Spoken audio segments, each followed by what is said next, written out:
নবমী খাসির মাংস ঝোল ভাত হবে। পরিষ্কার বাড়ির লোক সবাই জানিয়ে দিয়েছে কিচ্ছু রান্না হবে না, মাংসে আলু দিতে মানা করে দিয়েছে। ঠিক আছে, মাংস ভালো করে ধুয়ে নিয়েছি।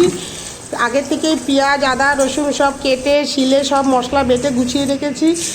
গোটা গরম মশলা, জিরে, তেজপাতা, একটা শুকনো লঙ্কা দিয়ে তেল গরম করে নিয়েছি। ওর মধ্যে কুচনো পেঁয়াজ দিয়ে ভালো করে একটু ভাজা ভাজা করে সব মশলাগুলো এক এক করে দিয়ে দিয়েছি। টক দই দিয়ে দিয়েছি, একটা গোটা টমেটো দিয়ে দিয়েছি, এর মধ্যে নুন দিয়ে দিলাম, হলুদ দিয়ে দিয়েছি। ভালো করে মশলাটা কষানো হয়ে গেলেই মাংসগুলো ঢেলে দেবো।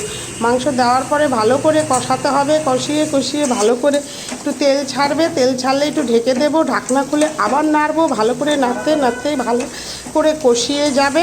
তারপরে মেয়ে বললো আমাকে এক পিস দাও, এক পিস ওকে খেতে দিলাম, বললো সব নুন ঝাল ঠিকঠাক আছে। এবার আমি জল দিয়ে দিয়েছি, জল দিয়ে ভালো করে ফুটিয়ে নিলেই আমার মাংসের ঝোল রেডি।